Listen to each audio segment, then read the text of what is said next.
हमारे साथ मजाक करना चाहते हैं, मगर इन्हें नहीं पता कि अब गुंजाइश मजाक की नहीं रही।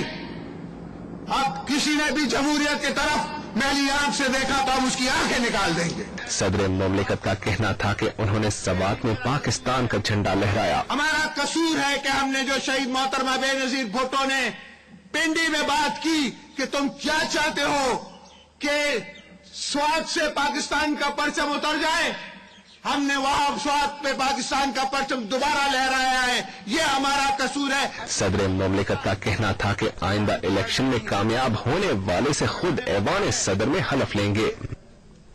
नोडेरो में सदर आसिफ अली जरदारी के खिताब की कुछ झलकियां आपने इस रिपोर्ट में देखी। उनके इस खिताब पर हम बात करेंगे सियासी तजज़ियाकार फारूक हसनात से।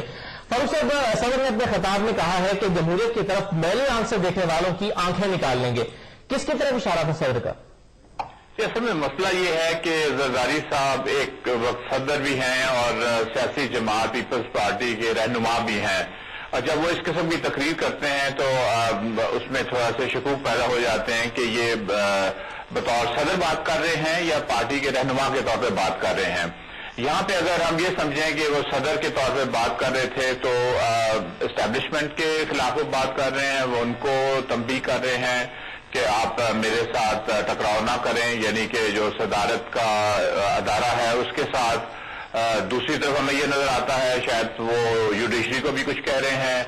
तीसरी तरफ नजर आता है कि जब वो नॉन स्टेट एक्टर्स की बात करते हैं तो शायद वो मीडिया को भी कुछ कह रहे हैं। तो ये काफी कंफ्यूजन थी और हर शख्स के लिए अपना था कि वो किस तरीके से उनकी तकरीर को लेते हैं, और एक गेस्ट वर्क के तौर पर ज्यादा है कि वो किसकी तरफ इशारा करें, क्योंकि वो तमाम तकरीर में ये और वो ये इस किस्म के नाम लेते रहे और किसी का उन्होंने खुलकर बात नहीं की। अच्छा फारूक साहब, आपने भी जिक्र किया एस्टेब्लिशमेंट का, उसके बाद मीडिया, जुडिशरी, और जिस तरह से गेस्ट वर्क शुरू हो जाता है उनकी तकरीर के बाद। कुछ उन्होंने इसी हवाले से बात की कि इदारों के दरमियान तसादुम नहीं चाहते, तसादुम होगा तो नुकसानदेह होगा। आखिर क्या वाकई इदारों के दरमियान तसादुम कोई होता नजर आ रहा है? लेकिन जहां तक तो मीडिया का ताल्लुक है या हम लोगों का ताल्लुक है जो कि इंफॉर्मेशन मीडिया से लेते हैं, तो हमें तो ऐसा कोई खास नहीं नजर आता। ठीक है, कशीदगी होती है थोड़ी बहुत, वो हर सियासी निजाम में होती है।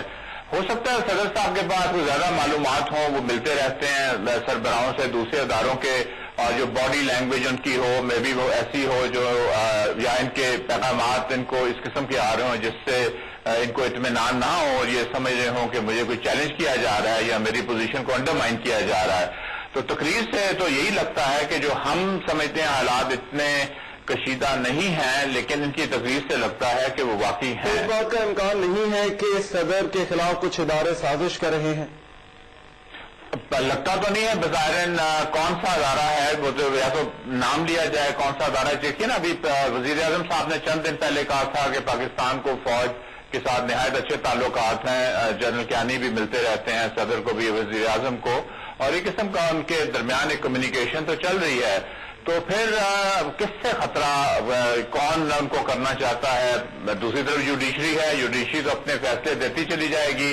हो सकता है कि वो एंटीसिपेट कर रहे हो कि शायद जुडिशरी आगे चल के कोई इस किस्म के फैसले करे जिससे उनकी हैसियत के ऊपर असरअंदाज हो, तो एनआरओ के हवाले से या किसी और हवाले से। फारूक साहब बहुत शुक्रिया हमसे बात करने का।